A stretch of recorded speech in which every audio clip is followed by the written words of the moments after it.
특별히 우리가 사순절 기간 동안 마가복음을 묵상하였습니다. 마가복음은 몇 가지 특징이 있습니다. 그 중에 하나는 가장 먼저 기록된 복음서라는 것입니다. 예수 그리스도를 모시고 따라다녔던 제자들이 있었습니다. 그 제자들이 예수 그리스도의 부활 승천 이후에 사도로 활동하였습니다. 그들의 목소리가, 그들이 전해주었던 그리스도의 복음이 가장 먼저 적혀진, 그래서 가장 생생한 목소리가 있는 것이 마가복음입니다. 그리고 마가복음 특징 중에 하나는 고난을 강조하고 있다는 것입니다. 여러분, 마태, 마가, 누가, 요한복음 이 4개의 복음서가 있습니다. 거기에 나오는 예수님의 모습들은 조금씩은 다릅니다. 왜냐하면 다른 예수님을 묘사한 것이기 때문이 아니라 예수님의 모습 가운데 좀 더 강조하는 것이 다르기 때문에 그렇습니다. 여러분, 한 사람을 이해하는 것도 참 쉽지 않습니다. 그런데 예수님의 모습을 온전히 다 이해한다는 것도 쉽지 않습니다.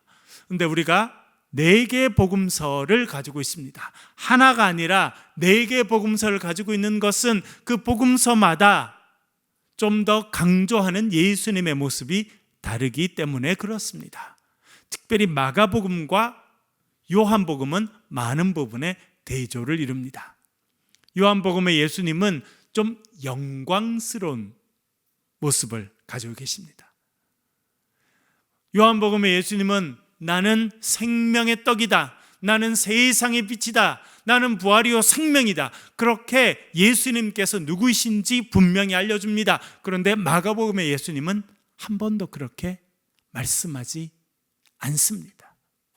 왜냐하면 마가는 예수님의 모습 가운데 고난 받으시는 예수님의 모습을 좀 더 강조하였기 때문입니다. 여러분, 왜 마가는 예수님의 많은 모습 가운데 고난받는 예수님의 모습을 강조하였습니까? 마가가 속해 있던 공동체가 큰 고난을 겪고 있었기 때문에 그렇습니다. 마가는 로마에서 기록되었다고 생각됩니다. 지난번에 말씀드린 것처럼 마가의 스승이 있었죠. 누구입니까? 베드로였습니다. 베드로는 교회가 핍박을 받을 때 순교하게 됩니다. 주후 64년 7월 18일 날 아주 무더운 여름날 밤에 로마에서 대화재가 났습니다. 그 당시 로마는 100만 명 가까이 사는 세계에서 가장 큰 도시였습니다. 그리고 14구역으로 나눠져 있었는데 이 대화재로 11구역의 집들이 완전히 파괴되거나 대부분 파괴되는 엄청난 일을 겪게 되었습니다. 그리고 네로 황제는 이 대화재의 책임을 기독교인들에게 돌렸습니다. 그래서 대대적인 기독교인들에 대한 박해가 이루어졌습니다. 그 박해 가운데 베드로가 순교하게 되었습니다. 그리고 기독교 공동체는 얼마나 극심한 박해를 받았는지 모릅니다. 여러분, 히브리서에 보면 그분들이 어떤 박해를 받았는지 아주 구체적으로 표현해 주는 부분이 있습니다. 우리 히브리서 11장 36절 37절 같이 한번 읽어보겠습니다. 같이 읽겠습니다. 36절 37절 같이 읽겠습니다. 시작. 또 어떤 이들은 조롱과 채찍질 뿐 아니라 결박과 감옥에 갇히는 시련도 받았으며 돌로 치는 것과 톱으로 켜는 것과 시험과 칼로 죽임을 당하고 양과 염소의 가죽을 입고 유리하여 궁핍과 환난과 학대를 받았으니 아멘. 여러분, 이 히브리서는 사실은 복음서보다도 훨씬 더 뒤에 이제 적혀지게 되었는데 교회가, 초대교회가 많은 박해를 받는 모습을 본 사람이 적었습니다. 아주 구체적으로 표현되죠, 여러분. 6절에 보면 조롱받고 채찍질 맞고, 그것도 얼마나 힘든 일이겠습니까? 그러나 그것은 비교적 쉬운 일이었다는 것입니다. 돌로 치는 것과, 유대인들은 사람을 죽일 때 돌로 쳐서 죽이는 일을 했습니다. 요즘에는 유대인들은 그렇게 하지 않습니다만, 아프가니스탄 이제 극단적인 이슬람 샤리아법이라고 하는데요, 그것을 샤리아법을 극단적으로 적용시키는 아프가니스탄은 지금도 사람을 돌로 쳐서 죽이는 형벌을 하고 있다는 것을 우리가 듣게 됩니다. 초대 교인들 돌로 치는 벌을 받았습니다. 톱으로 켠다. 여러분, 훨씬 더 사람을 끔찍하게 죽이는 방법이죠. 오히려 더 깨끗하게 죽이는 방법은 칼로 목을 치는 것입니다. 또 뒤에 뭐라고 되어 있습니까? 시험과 칼로 죽임을 당하고 그 뒤에 양과 염소의 가죽을 입었다. 뭘 이야기하는 것입니까, 여러분? 언제 기독교인들이 양과 염소의 가죽을 입었습니까? 옷으로 입은 것이 아닙니다. 코바디스 이런 영화에 보면 원형 경기장에 사람들이 있고 거기에 기독교인들을 붙잡아 내왔습니다. 예수 그리스도를 부인하지 않고 끝까지 믿음을 지킨 그 그리스도인들을 붙잡아서 원형 경기장에 두었습니다. 그리고 사나운 맹수를 풀었는데, 그럴 때 이 기독교인들에게 동물의 가죽을 씌워서 그렇게 조롱하고, 여러분, 사람에게 동물의 가죽을 씌우니까 얼마나 조롱거리가 됩니까? 그렇게 해서 조롱을 하고, 조롱이 끝마친 다음에는 배고픈 맹수를 풀어서 기독교인들을 처참하게 그렇게 박해하고 죽이는 그런 일이 실제로 로마에 있었었는데, 딱 이 히브리서 본문에 보면 양과 염소의 가죽을 입었다라고 하는 표현이 나오게 됩니다. 그런 극한 어려움을 겪는 곳이 로마였습니다. 그 로마에서 신앙생활 하던 사람들이 마가의 공동체였다라고 하는 것을 알게 됩니다. 여러분, 그렇게 극한 고난을 겪는 공동체의 사람들에게 뭐가 제일 필요했겠습니까? 뭐가 제일 필요했겠습니까? 위로가 필요했습니다. 위로가. 뭐가 위로가 됐겠습니까? 예수님도 고난 받으셨고 예수님도 고통당하셨다라고 하는 것이 그들에게 가장 큰 위로가 되었던 것 같습니다. 그래서 마가는 예수님을 대속 제물로 오신 분이시다, 그렇게 강조하고 있습니다. 대속 제물로 오신 예수님. 그래서 마가복음의 요절이라고 할 수 있는 10장 45절은 이렇게 말씀하고 있는데요, 마가복음 10장 45절 우리 같이 한번 읽어보겠습니다. 시작. 인자가 온 것은 섬김을 받으려 함이 아니라 도리어 섬기려 하고 자기 목숨을 많은 사람의 대속물로 주려 함이니라. 아멘. 마가복음의 예수님은 뭐 하러 오신 분이십니까? 섬기기 위해서 오신 분이십니다. 제가 얼마 전에도 에티오피아에 갔었었는데요, 거기 가서 한 이틀 정도는 그 명성교에서 세운 그 큰 병원이 있습니다. 그 사람들은 전부 다 그 병원을 Korean Hospital, 한국 병원이라 이렇게 부릅니다. 한국 병원. 한국의 선교사님들이 와서 세운 병원이다 해서 한국 병원이라고 부릅니다. 지금은 1억 2,800만이 사는 에티오피아 전체에서 제일 좋은 병원이 됐습니다. 그리고 거기에 의과대학이 있습니다. 명성 메디컬 칼리지라고 하는 MMC라고 하는 그런 그 칼리지가 있는데, 제가 거기 이제 의과대학에 들어가 보았습니다. 의과대학에 들어갔더니 그 제일 앞에 이렇게 써 있더라고요. 그러니까 학교의 교훈이죠. 이 모토, 학교가 뭘 지향하는지.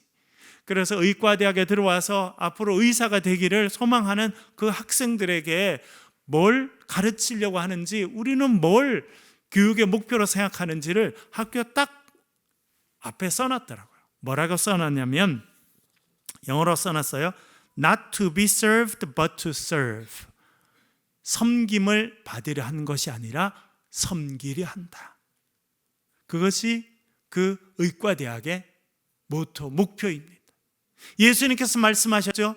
나는 섬김을 받으러 온 것이 아니라 섬기러 왔다. 그렇게 말씀했는데 그것이 그 의과대학의 표어입니다. 표어. 모토예요. 예수님처럼 남을 섬기는 자가 되라. 그렇게 가르치는 거예요. 여러분 거기 가보면 교수님들이 있는데 거기 학장님도 미국에 아주 잘 나가던 대학 병원의 의사였어요. 그런데 여러분 그런데 대학 병원에 우리나라 대학병원 의사도 더 많이 얼굴 많이 받으시죠. 미국은 2배, 3배 이상 더 받거든요. 그런데 내가 선교지에 가서 선교해야겠다. 그렇게 생각하고 그 자리들을 다 내려놓으시고 그 에티오피아에 오신 거예요. 그 자체로 엄청난 희생이다. 그렇게 생각됩니다. 저도 그분들이랑 식사도 하고 같이 차도 마시고 하면서 여러 가지 생각을 하게 됐습니다. 제가 이번에 갔을 때도 어떤 의사분이랑 앞에 앉아서 밥을 먹는데 거기는 이제 여러분 병원에 가보시면 얼마나 장비들이 비쌉니까? 그리고 장비들이 좋아야 이렇게 하기가 좋으니까 이 장비가 상상을 할 수 없을 만큼 우리나라 돈으로도 몇 억씩 10억, 20억 이렇게 하는 것도 있는데 그 나라는 상상할 수 없는 건데 제가 밥을 먹었더니 어떤 분이 그러냐면 이분은 외과 의사시더라고요. 외과 의사. 그것도 간 이식 무슨 이런 이식을 전문적으로 하는 그런 의사 분이셨어요. 그래서 밥을 먹는데 그래서 제가 처음 뵀죠. 이제 밥을 먹고 있는데 그분이 제가 조만간에 한국에 잠깐 들어간다는 거죠. 왜 그러냐 했더니 한국에 지금 의사분들이 지금 의료 이런 관련된 때문에 이제 일을 안 하기도 하고 못 하기도 하고 이런 상황이잖아요. 그런데 이게 이식은 딱 생기면 금방 이식을 해야 되는데 이거는 오래 멈둘 수가 없다는 거예요. 그래서 자기가 한국에 한 달 아르바이트 하러 가게 됐다는 거예요. 그래서 그러시냐고 그랬더니 그래서 한 달 아르바이트 하고 그거 받으면 우리에게 필요한 의료기기를 사서 들어오려고 한다는 거예요. 제가 깜짝 놀랐어요. 물론 한국에서 이렇게 병원에서 한 달 여러분 간 이식 이런 걸 하면 돈 많이 받겠죠. 그래서 제가 돈 많이 벌어가지고요 스테이크 맛있는 거 사 먹고 떡볶이도 사 먹고 그게 아니고 이 사람들 치료해 줄 그 의료기기를 사서 갖고 올 거라는 거예요. 그것도 중고기기를. 기도 제목이 뭐냐니까 그 중고기기를 갖고 들어오는데 이 세관에서 세금을 엄청나게 먹인답니다. 그래서 잘 숨겨 들어올 수 있도록 그 기도 제목이 걸리면 할 수 없는데 하나님 그 세관들 눈을 딱 가려. 이분들이 지난번에 제가 돼지고기 갖고 와 그랬잖아요. 삼겹살 이런 건 안 쳐다본답니다. 왜? 세금 먹어봤자 얼마 안 되니까. 뭐에 제일 관심이 많으냐면 세관원들은 이렇게 의료기기나 아주 값비싼 이런 기계가 들어오는 걸 딱 눈을 보고 세금을 딱 매긴다는 거예요. 세금을 매기는 거지 자기들이 필요한 돈을 매겨서 가져갈는지는 모른답니다. 자, 그 기도 제목을 들으니까 마음이 좀 숙연해졌어. 한국으로 비행기 타고 가서 또 정신없이 여러분 이식하는 거 저는 보지도 못했습니다만 얼마나 힘든 일이겠습니까? 여기 있는 사람의 장기를 이쪽 사람에게 옮겨서 그것이 잘 이렇게 또 이식이 돼서 그것이 잘 되도록 하는 그런 일이 얼마나 힘들고 어렵고 한 일이겠습니까? 그렇게 한 달 한 다음에 필요한 의료기기를 사올 거라는 거예요. 그리고 들어올 때 세금 왕창 먹이지 않거나 시비 걸지 않도록 눈을 가려서 잘 들어오도록. 참 힘들다. 그분은 고려대학에서도 고려대 의대를 졸업했던데 우리나라에서 얼마나 일할 때가 많겠어요, 여러분? 참 훌륭한 일이다. 그렇죠? 우리 예수님도 섬김을 받으러 오신 게 아니라 섬기기 위해서 오신 거예요. 섬기되 어떻게 섬기시려고 하냐면 나의 목숨을 많은 사람들의 뭘로 주신다고요? 대속물로. 여러분, 대속물이 무엇입니까? 예, 대신 주는 거예요. 누군가 나쁜 사람들, 여러분 이번에도 러시아에서도 참 끔찍한 일이 있고 전 세계 전쟁이 있고, 그런데 여러분 옛날부터 사람을 이렇게 납치해 가가지고 납치한 사람을 너희들이 데리고 가고 싶으면 돈 내놔라 이렇게 하잖아요. 저도 에티오피아에 갔더니 그 옆에 소말리아 있는데, 소말리아 오랫동안 해적이 먹여 살리는 나라다. 해적이 조그마한 배를 타고 와서 큰 상선, 이런 컨테이너 선을 총을 이렇게 위협해서 붙잡아가지고, 그래서 돈 내놓으라고 해서 그 사람들, 그 선원들을 인질로 붙잡는 거잖아요. 우리나라도 그랬지 않습니까? 그래서 우리나라 군함이 출동해서 그 선장님을 구해오고 그런 일들을 했었죠, 여러분. 그럴 때 그 해적들이 몸값을 요구하는 것, 그래서 그 원하는 몸값으로 주어지는 것이 재물이에요. 대속재물. 예수님은 저와 여러분을 살리기 위해서 십자가에서 대속재물로 주어지신 분이다, 그렇게 우리에게 말씀해 주고 있습니다. 예수 그리스도의 십자가의 보혈로 우리가 살게 된 줄로 믿습니다. 그래서 예수님께서는 최후의 만찬 때 그 의미를 설명해 주십니다. 마가복음 14장 22절, 23절, 24절 같이 한번 읽어보겠습니다. 마가복음 14장 22절부터 24절 같이 읽겠습니다. 시작.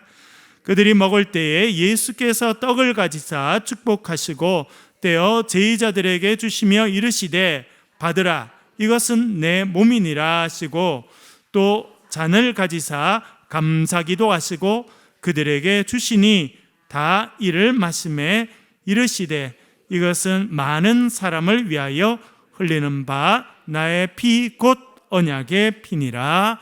아멘.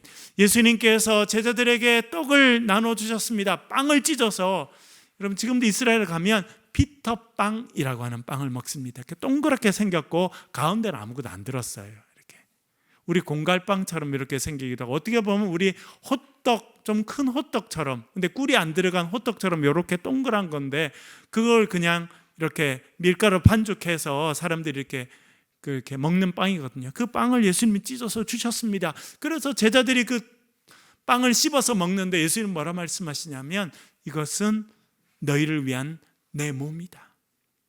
너희들이 내 몸을 먹게 될 것이고 그렇게 먹어야 살게 될 것이다 말씀하십니다.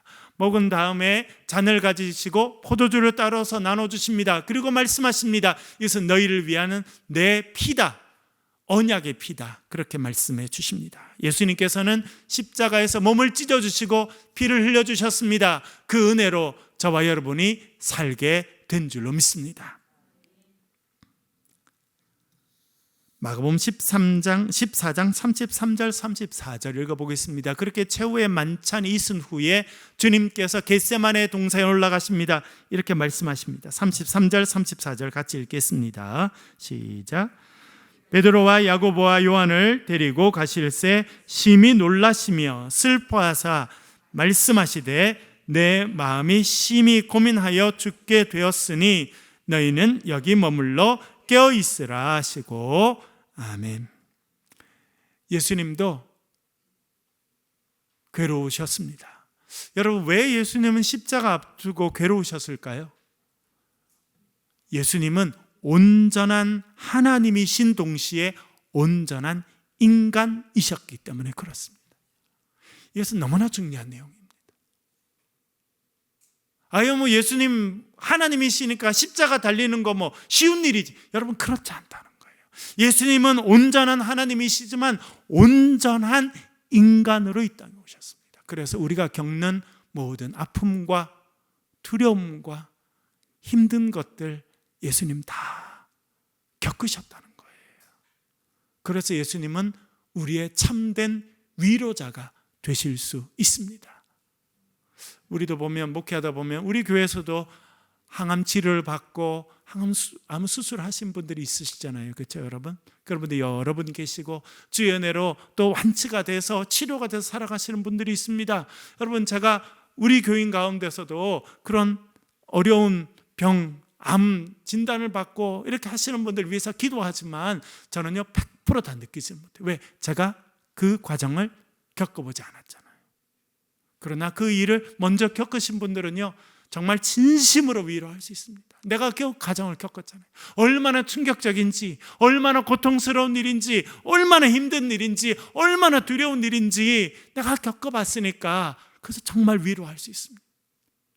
예수님은 우리와 똑같은 인간의 모습으로 오셔서 우리가 당하는 두려움과 아픔과 힘든 일들 다 겪으셨습니다. 그래서 예수님도 십자가 앞에서 괴로우시고 슬프고 힘드셨습니다. 그래서 제자들에게 말씀하십니다. 너희는 여기서 나와 함께 깨어 있으라. 근데 제자들은 어떻게 했습니까? 깨어 있었습니까? 잠들었어요. 예수님 참 외로우셨습니다. 여러분, 삶에서 외롭고 힘들 때가 있으시죠? 예수님 외로우셨어요. 제자들, 그 중에 3명 베드로, 야고보, 요한, 특별히 아끼던 제자들에게 너희들만은 제발 깨서 나를 위해서 기도하고 같이 좀 깨어 있어 달라 그랬지만 제자들은 다 잠들어 버렸습니다. 예수님 얼마나 간절히 기도하셨는지 땀방울이 핏방울이 되도록 땅에 떨어지도록 그렇게 힘들게 기도하셨는데 아무도 같이 깨어있지 않았습니다. 또 마가복음 14장 51절 52절 이렇게 말씀합니다. 같이 한번 읽어보겠습니다. 같이 읽겠습니다. 시작. 한 청년이 벗은 몸에 배 홑 이불을 두르고 예수를 따라가다가 무리에게 잡힘에 배 홑 이불을 버리고 벗은 몸으로 도망하니라. 아멘. 예수님 밤새 기도하셨는데 제자들은 다 잠들어 있었어요. 새벽에 왔습니다. 대제사장이 보낸 사람들이 와서 예수님을 딱 붙잡았습니다. 그러자 제자들은 다 도망갔어요. 다 도망쳤습니다. 근데 마가복음에 특징적으로 이 표현, 금방 읽은 표현이 있습니다. 한 청년, 부끄러워서 자기 이름을 말 못하는 거예요. 한 청년, 제자 중에 한 명이라고 생각됩니다. 그 제자 중에 한 명이 예수님이 딱 붙잡히니까 걸어마 나설려라고 딱 도망갔는데 잡으러 왔던 사람 중에 하나가 그 도망가는 제자의 옷을 딱 붙잡았습니다. 그랬더니 어떻게 했다고 말합니까? 배 홑입을, 여러분 지금처럼 이런 고급스러운 옷을 그 당시 사람들이 입고 다니지 못했고 또 로마 사람들은 전통적으로 토가라고 해서 어떻게 보면 긴 천들을 이렇게 몸에 좀 맞추어서 이렇게 두르고 다니는, 그래서 더우면 벗고 추우면 입고 이런 형태의 옷을 입고 다녔거든요. 이스라엘 사람들도 비슷했습니다. 그러니까 옷을 딱 잡으니까 그것을 다 팽개치고 도망갔다는 거예요. 어떻게 도망갔다는 겁니까?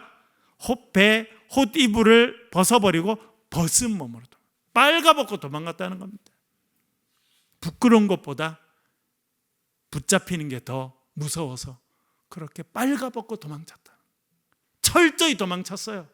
어려울 때 같이 있는 것이 얼마나 중요합니까? 여러분, 제가 장례식을 치러 보니까 장례식은 어떤 의미인가 생각해 봅니다. 그랬더니 장례식은 딴 것보다 제일 중요한 것은요, 함께 있어주는 거더라고요. 여러분, 인간이 얼마나 위로할 수 있겠습니까? 그런데 참 지나보면요, 같이 있어주는 게 위로가 돼요. 어려운 시간에 같이 있어주고 힘든 시간에 같이 있어주고 그것이 위로가 되는 건데 예수님 붙잡히시자마자 제자들 도망쳤습니다. 걸음아 나살래라. 빨가벗고도 도망쳤다는 거예요. 예수님 참 외로우셨습니다. 근데 그게 다가 아닙니다. 마가복음 14장 70절 71절 같이 한번 읽어보겠습니다. 같이 읽겠습니다. 시작. 또 부인하더라. 조금 후에 곁에 서 있는 사람들이 다시 베드로에게 말하되 너도 갈릴리 사람이니 참으로 그 도당이니라. 그러나 베드로가 저주하며 맹세하되 나는 너희가 말하는 이 사람을 알지 못하노라 하니. 아멘. 여러분, 우리가 복음 노트 하면서 묵상한 말씀이죠. 베드로 어떻게 예수님을 따라갔습니까? 멀찍이 따라갔어요. 멀찍이. 지난번에도 말씀드렸습니다만 멀찍이 뭘 의미합니까? 도망갈 준비하고 따라간다. 예수님께서 붙잡히고 더 어려움 당하면 도망갈 준비를 하고 예수님 따라간다는 거예요. 그렇게 따라간 결과 부인하게 되었습니다. 대제사장의 여종, 아주 어린 여종이 왔는데 얼굴을 탁 보고는 당신 저 나사렛 예수랑 같은 편이죠? 아니라는 거예요. 아니 내가 지난번에 봤는데 두 사람 같이 다니던데 오늘 보니까 딱 그 사람 맞네요. 당신 저 예수랑 같은 편이잖아요. 그랬더니 아니 무슨 말을 하는지 모르겠다 하고 슬며시 일어나가지고 앞마당으로 도망갔어요. 그런데 그 여자애가 따라오면서 옆 사람한테 이야기해요. 저 사람 있잖아요. 제가 지난번에도 봤는데 꼭 저 나사렛 예수랑 같이 다니는 사람 맞아요. 그렇게 이야기한 거예요. 그랬더니 베드로가 가면서 아니라니까. 사실은 재밌는 거는 그가 예수님을 부인하는 것이 3번으로 나와 있습니다만 재밌는 것은 마가는 그거를 문법적으로 어떻게 표현하냐면 미완료형이라고 하는 그 문법적으로 표현해서 그건 뭐냐면 한 번 하고 끝난 게 아니라 계속 했다는 뜻이. 걸어가면서 지금 예수님은 2층에서 신문 받으시고 1층에 있다가 자기가 발견되니까 앞마당으로 가면서 계속 모르는 사람이라 그렇게 이야기했다는 뜻이. 그런데 옆에 사람들이 딱 와가지고 이야기합니다. 야, 너 나사렛 예수랑 같은 편이네. 아니라니까. 무슨 말이야? 네가 갈릴리 사투리 써잖아. 우리 중에 지금 사투리 쓰는 사람 없는데 갈릴리 사투리 쓰는 사람 너네. 딱 이렇게 이야기합니다. 그러니까 어떻게 보면 결정적인 증거를 딱 드러냈습니다. 그랬더니 어떻게 했다고 말합니까? 베드로가 저주하며 맹세하여 나는 너희가 말하는 이 사람 주님이라고 말했었는데 지금은 뭐라 그러니까 저 사람 나 모르는 사람이다 라고 맹세하고 저주했다. 오늘 아침에 제가 말씀드렸습니다만 저주의 대상은 두 가지로 해석됩니다. 하나는 베드로가 누굴 저주했다고요? 예수님을. 가장 확실하잖아요. 여러분, 엔도 슈샤쿠라고 하는 일본의 여류 화가가 쓴 침묵이라는 책이 있습니다. 일본의 카톨릭이 전해졌어요. 그리고 막부 시대가 찾아와서 이 사람들이 서양 종교인 기독교, 그 당시 천주교를 철저히 박해합니다. 그러면서 배교하도록 합니다. 바닷가에 기둥을 세워놓고 사람들을 달아서 썰물이 들어오고 밀물이 들어오고 할 때 고통당해서 죽게 합니다. 그런데 거기 바닷가에 심어놓은 기둥에 매달리지 않는 방법이 딱 하나 있습니다. 뭡니까? 예수님이 그려져 있는 성화를 땅에 넣고 밟고 지나가라는 거예요. 한 번만 밟고 지나가면 괜찮습니다. 그러나 밟지 않으면 거기 매달려서 바닷가에서 천천히 죽어가게 됩니다. 실제로 사실은 역사에 있었던 그 이야기인데요. 그렇게 예수님의 성화, 얼굴에 그려져 있는 그 성화의 발을 밟고 지나가는 그걸 요구했는데 많은 사람들은 하지 않고 결국 죽음에 이르게 되었습니다. 그래서 정말 베드로는 예수님을 저주했을까? 그런 생각을 또 해보게 됩니다. 그러나 만약 그렇게 했다면 가장 확실한 방법이니까요. 나 저 사람 모르고 저 사람을 내가 저주합니다. 그러니 나는 저 사람 상관이 없습니다. 가장 확실한 방법이겠죠. 두 번째 해석할 수 있는 방법은 내가 저 사람을 아는데 거짓말한다면 내가 저주받을 놈이요 라고 이야기한다. 그렇게 해석할 수 있겠습니다. 아마 제 생각에는 베드로가 그렇게 하지 않았을까. 그렇죠? 나는 저 사람 모르고 내가 저 사람 아는데 또 모르는 척하면 내가 저주를 받을 거다. 어떤 때든지 그는 그의 입에서 저주를 말하고 그는 살아남았습니다. 그는 살아남았지만 예수님은 마지막 남았던 제자로부터도 배신을 당하게 되었습니다. 제가 목회를 하는데 어느 목사님이 그러시더라고요. 목회를 하다 보면 많은 일을 겪게 되는데 그게 하이라이트가 뭔지 아느냐?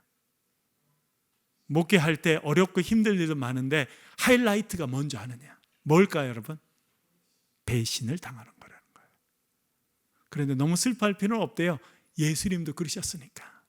그래서 언젠가 가까이 지내던 사람이 배신하는 날이 오면 예수님을 생각하면 된다, 그렇게 이야기하시더라고요. 예수님 버림받으셨을 뿐만 아니라 제자들로부터 배신을 당하셨습니다.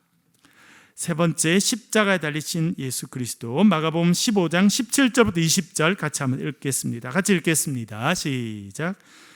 예수에게 자색 옷을 입히고 가시관을 엮어 씌우고 격려하여 이르되 유대인의 왕이여 평안할지어다 하고 갈대로 그의 머리를 치며 침을 뱉으며 꿇어 절하더라.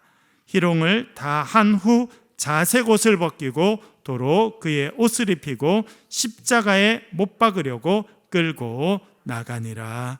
아멘. 군인들이 예수님 옷을 벗기고 자색 옷을 입혔습니다. 여러분, 왜 자색 옷을 입혔을까요?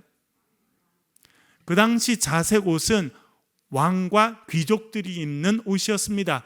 여러분, 자주장사 루디아 아시죠? 자주장사 루디아는 사업을 아주 잘했던 여성인 것 같습니다. 왜냐하면 그 당시 자주색 물감으로 염색하는 것은 대단히 어려운 기술이었고 그 좋은 색깔을 구하기가 어려웠습니다. 그래서 염색 중에서도 가장 돈이 많이 들고 어려운 염색이 자색으로 하는 것이었습니다. 그래서 루디아가 그 사업을 하고 성공했다고 생각이 되는데요. 여기서 왜 그러면 그 자주색이 왕들과 귀족들의 옷이 되었느냐? 구하기 어려우니까요. 흔한 것은 명품이 되지 않습니다. 작아야, 구하기 어려워야 명품이 되고, 그래야 왕들이나 귀족들이 자신의 권력과 힘을 상징할 수 있기 때문에 자색 옷은 왕과 귀족들이 입는 옷이었습니다. 그런데 그 옷을 예수님께 입힌 것입니다. 머리에는 뭘 씌웠습니까? 가시관을 씌웠죠. 뭐 대신이었겠습니까? 왕관 대신 가시관을 씌우고 그 앞에 거짓말로 절하면서 예수님을 놀리고 희롱했다, 그렇게 알려주고 있습니다. 그 다음에 예수님 십자가에 넘겨지셨습니다. 십자가에 못 박히셨습니다. 낮 12시가 되었습니다. 먹구름이 꼈습니다. 해가 그 빛을 잃게 되었습니다. 그때 예수님 이렇게 소리치십니다. 마가복음 15장 34절 같이 읽겠습니다. 시작. 제9시에 예수께서 크게 소리 지르시되 엘리 엘리 라마 사박다니 하시니 이를 번역하면 나의 하나님 어찌하여 나를 버리셨나이까 하는 뜻이라. 아멘. 예수님 십자가에서 버림받으셨습니다. 하나님은 십자가 위에서 독생자이신 예수를 버리셨습니다. 그리고 누구를 선택하셨습니까? 저와 여러분을 선택하셨습니다. 마가복음 15장 37절 38절 읽어보겠습니다. 같이 읽겠습니다. 시작. 예수께서 큰 소리를 지르시고 숨지시니라. 이에 성소 휘장이 위로부터 아래까지 찢어져 둘이 되니라. 아멘. 예전에는 성막이 있고요, 성막 제일 안쪽에 지성소가 있었습니다. 지성소의 앞에는 큰 휘장이 쳐 있었습니다. 그래서 그 휘장을 넘어갈 수 있는 사람은 대제사장, 그것도 1년에 딱 한 번 대속죄일에만 들어갈 수 있었습니다. 하나님의 임재의 상징 언약궤가 거기 있었고, 언약궤 위에 두 날개를 피고 있는 그룹이 있었고, 그 그룹 사이에 하나님께서 임재하셨기 때문에 아무나 들어갈 수 없었습니다. 그런데 예수님께서 돌아가시면서 휘장이 위에서부터 아래로 찢어지게 되었다, 둘로 나눠지게 되었다, 그렇게 말해주고 있습니다. 그 의미를 히브리서는 이렇게 설명합니다. 히브리서 10장 19절 20절 같이 읽겠습니다. 시작. 그러므로 형제들아, 우리가 예수의 피를 힘입어 성소에 들어갈 담력을 얻었나니 그 길은 우리를 위하여 휘장 가운데로 열어놓으신 새로운 살 길이요 휘장은 곧 그의 육체니라. 아멘. 십자가에서 예수님께서 십자가에서 돌아가셨습니다. 예수님의 몸이 십자가에서 찢어지셨는데 그것을 어떻게 의미하냐면, 예수님 그 십자가 위에서 찢으신 예수님의 몸인 곧 뭐라고 말합니까? 휘장이라는 거예요. 지성소 앞에 있었던 그 휘장이 곧 예수 그리스도의 몸이고, 예수님께서 십자가에서 살 찢어주심으로 그 휘장이 찢어지게 되었다. 그래서 이제 우리가 어떤 담력을 갖게 되었다는 것입니까? 어떤 용기를 얻게 됐다는 것입니까? 누구든지 이제 하나님 앞으로 나아가는 살 길이 열리게 되었다. 여러분 20절에 그렇게 말하죠. 휘장 가운데 열어놓으신 새로운 무슨 길이다? 살 길이다. 여러분 예수 그리스도의 십자가를 통해서 우리에게 살 길이 주어진 줄로 믿습니다. 그렇게 예수님 십자가에서 운명하실 때 그를 바라보아든 본 사람이 있었습니다. 백부장이었습니다. 마가복음 15장 39절 백부장의 고백을 한번 읽어보겠습니다. 마가복음 15장 39절 같이 읽겠습니다. 시작. 예수를 향하여 섰던 백부장이 그렇게 숨지심을 보고 이르되 이 사람은 진실로 하나님의 아들이었도다 하더라. 아멘. 마가복음의 특징은 예수님이 누구신지 말씀하지 않습니다. 여러분 우리가 살펴본 것처럼 귀신들은요 예수님의 정체성을 알아봅니다. 우리가 당신이 누군지를 압니다. 당신은 하나님의 거룩한 사람입니다. 그러면 예수님께서 귀신들에게 뭐라 말합니까? 잠잠해라, 조용히 해라, 그렇게 말씀하십니다. 예수님은요 예수님이 어떤 분이신지 말씀하지 않는 모습이 마가복음에 계속 나타납니다. 그런데 예수님이 누구신지 마지막으로 밝혀지는 장면이 이 십자가의 사건입니다. 여기서 백부장이 등장하는데요, 여러분 이 백부장은 뭐 하던 사람이었겠습니까? 뭐 하던 사람이었겠습니까? 어떤 책임을 맡고 있던 사람이었겠습니까? 예수님의 처형 전체를 맡았던 사람. 빌라도 총독이 예수님에게 사형을 언도하고 난 다음에 아마 백부장을 불러서 백부장, 네가 이 사형을 처음부터 끝까지 집행하라 명령했던 것 같습니다. 그래서 예수님께서 빌라도의 법정에서 나오셔서 이제 십자가를 매실 때부터 골고다 언덕, 지금도 여러분 이스라엘에 가면 비아 돌로로사라고 불려지는 길이 있습니다. 비아 돌로로사, 예수님께서 십자가를 메고 걸어가셨던 길입니다. 곳곳에 보면 표시가 되어 있습니다. 그곳은 예수님이 넘어지신 거예요. 또 넘어지시니까 또 어떤 사람이 와서 예수님께 물을 내밀었던 장면도 표시가 되어 있고, 그런 길을 가셔서 예수님 십자가에 달리셨습니다. 그리고 십자가 양쪽에 강도 한 사람씩이 달렸습니다. 그리고 예수님께서 돌아가시게 됩니다. 그 모든 일들을 처음부터 끝까지 다 책임지고 있었던 사람이 이 백부장이었다는 거예요. 그런데 백부장이 뭐라고 말합니까?